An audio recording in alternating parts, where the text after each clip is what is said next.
Earthly and Spiritual Israel, the 144,000. The Third Testament, Revelations of Jesus Christ, chapter 39.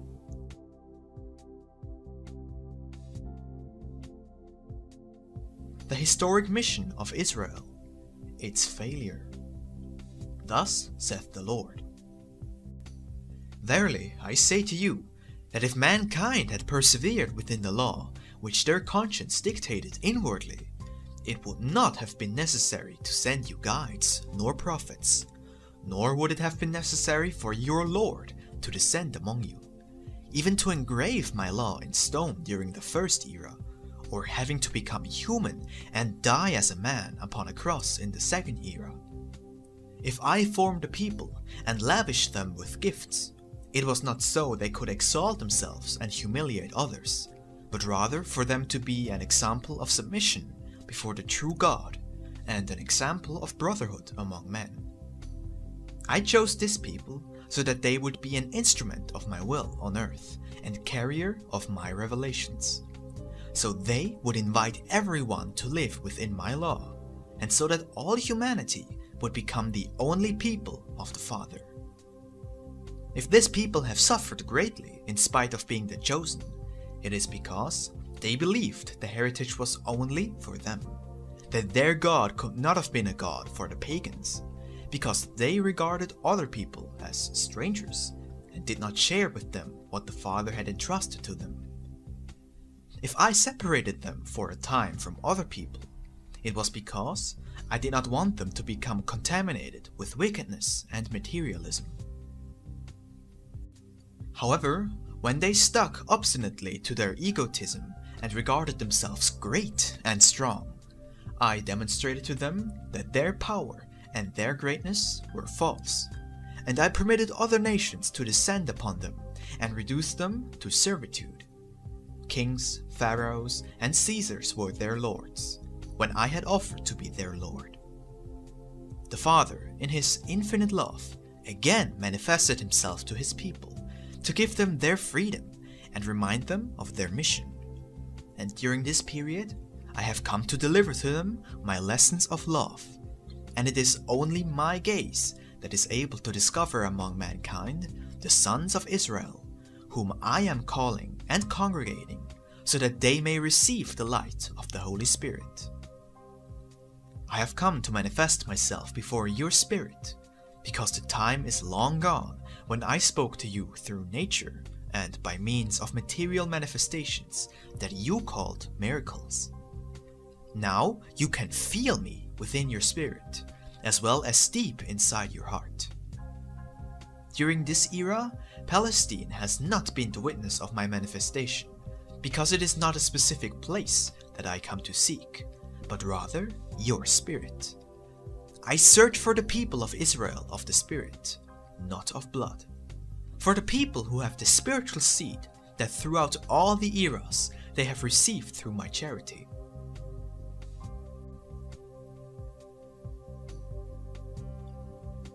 The separation of the Jewish people into the earthly and spiritual creeds. It was necessary that the Father, after his parting, strike from the hands of his people on earth the land which had been entrusted to them from the time of their ancestors. From some of them it was taken as a restitution, and from others as a reward. For that land of Canaan, that beautiful Palestine of past times, was prepared by me only as a symbol of the true promised land of the Spirit, and upon stripping that people of those possessions, the materialist Jews roamed over the face of the earth, and on the other hand, the faithful, those who had always sensed my presence, remained awaiting my will, without pain at having renounced that inheritance from the past, knowing that the Father had conceded to them a new grace, the inheritance of His Word, the divine Word, and of His sacrifice and His blood. They lived fully in the third era, and in these days, my gaze finds my people of Israel still divided into two parts. One materialist, enriched by the goods of the earth for their own restitution, and shaking the foundations of the earth with their power. for they have placed the strength, the talent, and the graces that the Father poured out over their spirits in service to themselves, their ambition, and their greatness. See how that people has given proof of their strength, even within their materialism, in their sciences, their will, and their intelligence. Within, they guard anger from the hunger, the enslavement, the humiliations they suffered, and today, arrogant and strong, they have risen up to humiliate other peoples, to make them tremble at their strength, and to dominate them.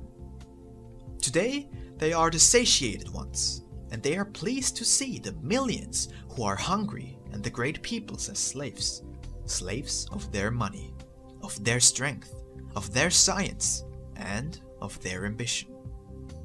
I also see the other part of my people, the faithful and determined, those who have always known how to feel my presence, those who have always recognized my coming to men, those who have believed in my revelations, and who have obeyed and complied in spite of all.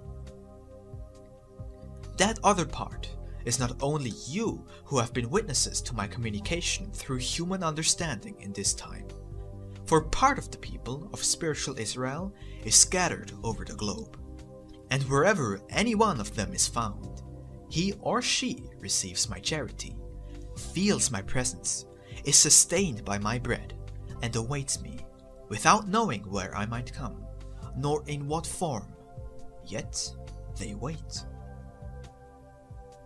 However, those who do know how I have come, how I have communicated, those who know with certainty my revelations, those who are prepared for the times to come, are you who form part of the 144,000 chosen by me from the 12 tribes of that people.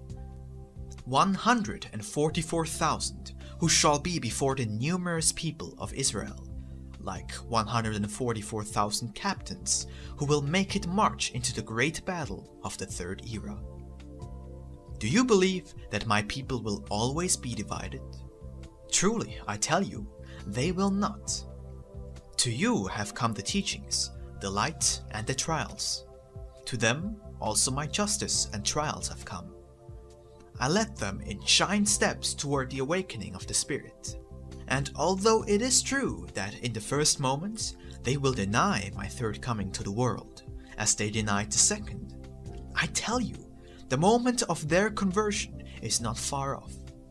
They live in their ancient traditions, yet I probe the spirit and the heart of the Jewish people, and I tell you that they keep their traditions more for convenience and fear of spiritual revelations than from inner conviction. They tremble before the manifestations of the beyond. This is what I shall propose to them, that they give up all that is superfluous and practice charity, love, and humility. You shall have to come before them, and each shall wield their weapons.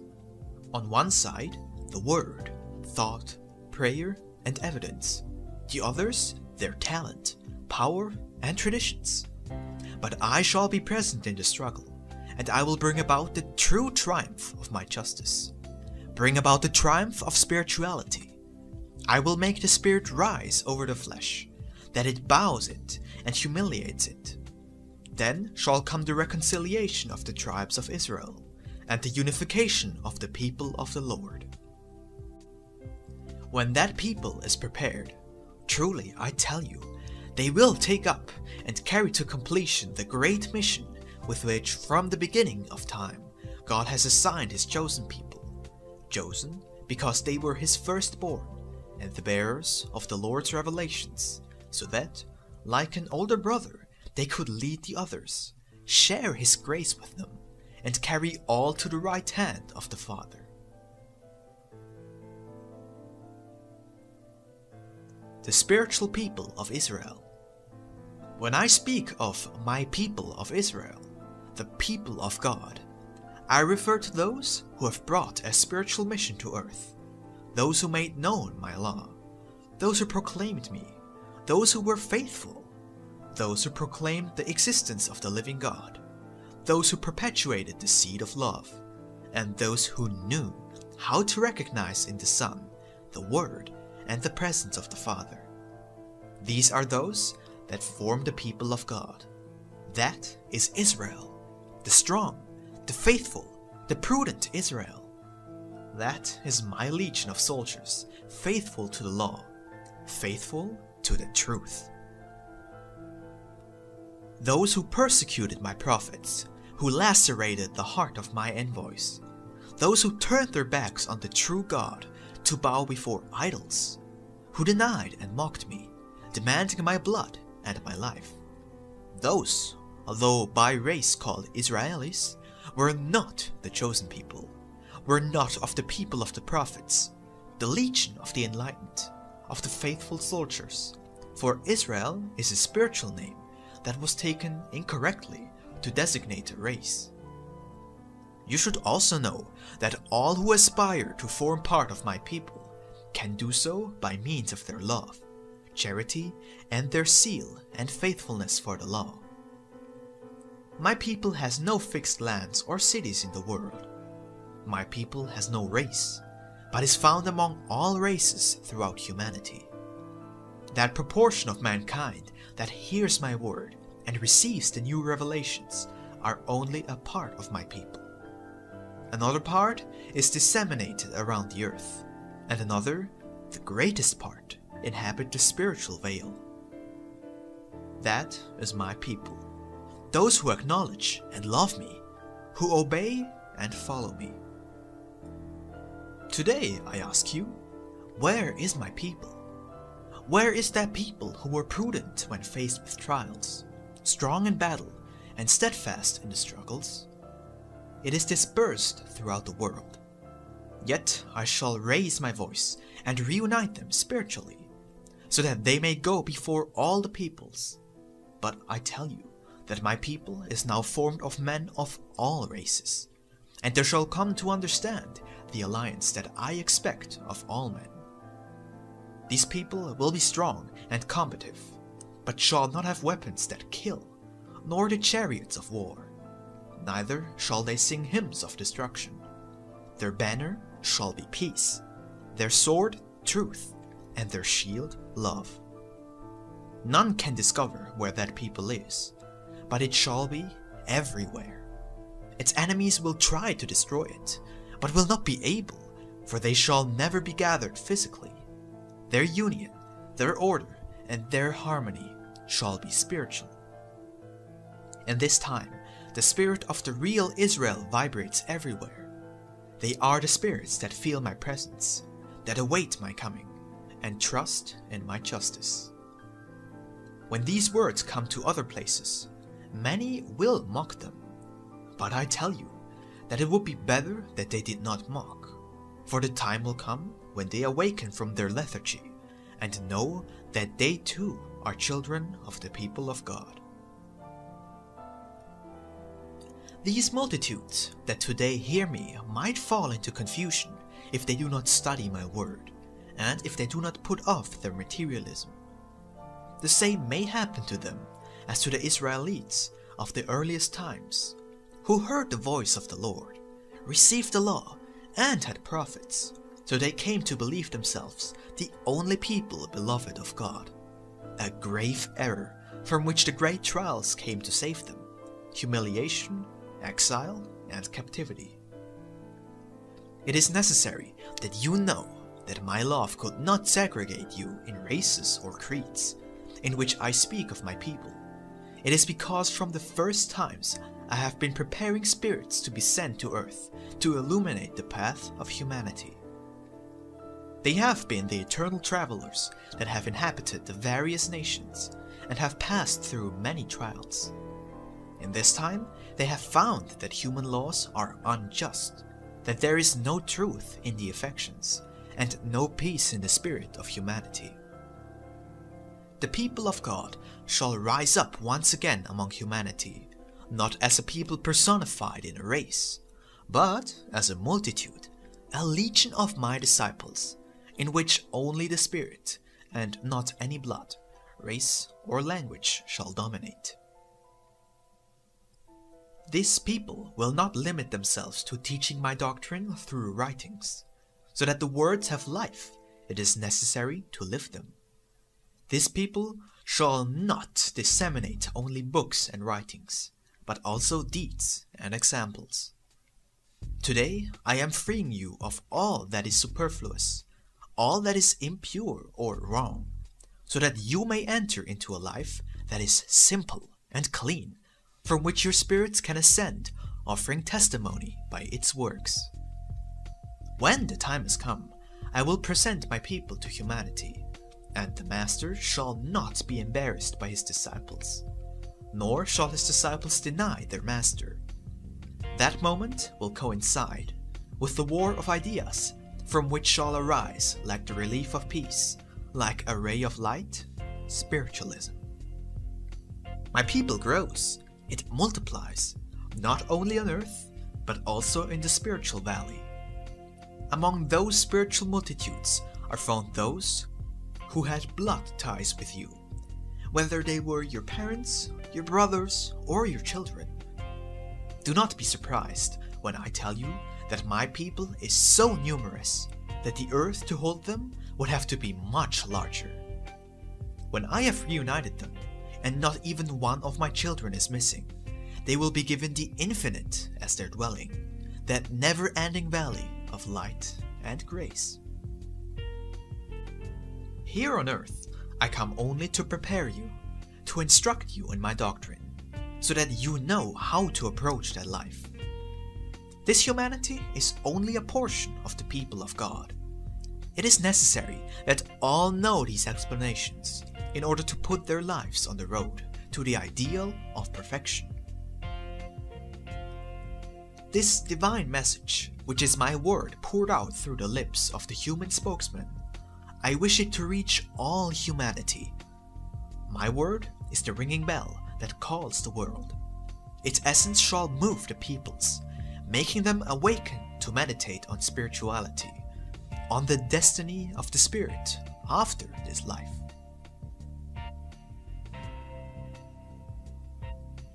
The 144,000 chosen. To extend my work in this, the third era, I have come to choose, from among the great masses, 144,000 spirits, marking them by the kiss of divine light. Not a kiss of betrayal, nor the sign of a pact that would put your spirit in danger. My mark is a sign that the Holy Spirit deposits upon those it has chosen to carry out a great mission in this, the third era. He who bears this sign is not safe from dangers. On the contrary, he is tried and tempted more than any. Remember, each one of the 12 chosen by me in the second time, and you can confirm what I tell you. They had moments of doubt, of weakness, and of confusion. There was even one who betrayed me to my executioners with a kiss. How much the chosen of this time shall have to pray and keep vigil to not fall into temptation. Even so, I tell you truly that among the 144,000 there shall be traitors. The mark means a calling, missions, and responsibility before God. It is not a guarantee against temptations or illnesses. If it were, what merit would there be in my chosen? What effort would it be for your spirit to remain faithful to my word? I speak to you in this way because there are many hearts among this multitude that would wish to form part of those who have been marked. But I have seen that rather than the yearning to serve humanity with the gifts that the mark bestows, it is the desire to feel secure or vanity that moves them to ask me to call them. I will test these petty ones, and they will be convinced that there is truth in my words. The mark is an invisible sign by which those who bear it with love, respect, zeal, and humility can complete their mission. You will then see that the mark is a divine grace that is superior to pain, that illuminates you in your greatest trials, that reveals profound knowledge, and which, in any place, can open a breach for the passage of the Spirit. The mark is like a link, uniting whoever possesses it to the spiritual world. It is the channel by which the thoughts and words of the spiritual world manifest in yours. Know then by my words that the marked one is a messenger, an envoy, and my instrument. The commitment and responsibility of the marked one toward my work is great, but he is not alone on his path. By his side there walks a guardian angel who protects, guides, inspires, and strengthens him. Oh, how strong has been he who knows how to embrace his cross with love, and how hard and bitter has been the road of the chosen one who has not known how to carry with him the divine sign of the chosen in the third era. I tell all you who hear me, learn to pray and keep vigil, to carry your cross with love and practice righteousness and obedience, so that this life, which has been the most luminous reincarnation of your spirit, is not sterile, making you lament the time lost and the gifts unused. Meditate, all of you, marked or unmarked, on this lesson, for all of you have a destiny to fulfill within my work. The tribes of the Israel of the Spirit are very numerous. From each I will select 12,000, and shall mark them on their foreheads. But the people of Israel are not limited to 144,000. The chosen people is infinite. The Master taught you in the second era that many are called, but few are chosen, and all of Israel shall be called. But from among them I shall mark out 144,000. In all I shall place peace, spirituality, and the principle of spirit-to-spirit communication. I am the Universal Father. My love descends to all hearts. I have come to all the peoples of the earth. Yet if I have chosen this Mexican nation as the place for the full outpouring of my word and my revelations, it is because I found it to be humble, have found the virtues in their homes, and have made the spirits of the people of Israel reincarnate among them. Yet not all belong to this nationality, nor are all in flesh. The spirits belonging to the number of the chosen are disseminated throughout the world. They have been marked.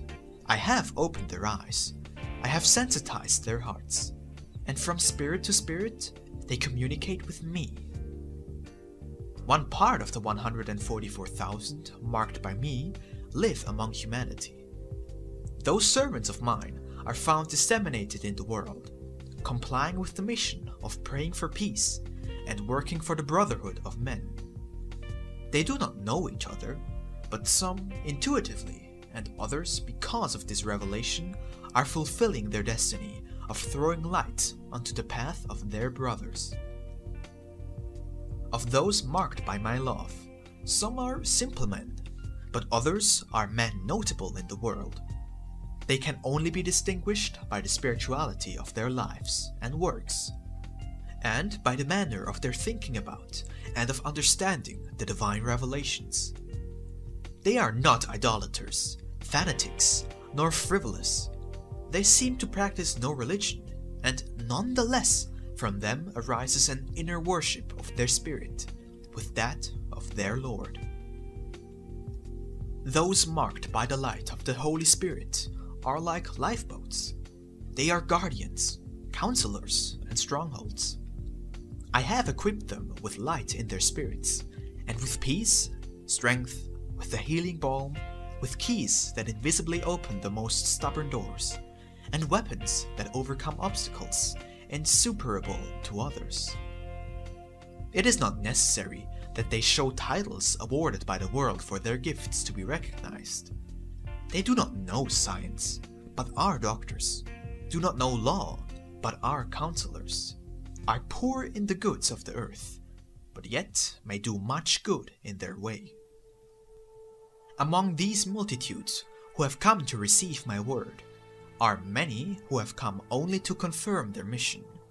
For it is not on the earth, that they have been given gifts or been entrusted with a charge. I tell you truly, the delight that each spirit possesses is that which it has earned on the long road of its evolution. Humanity will believe, my work will be spread throughout the globe.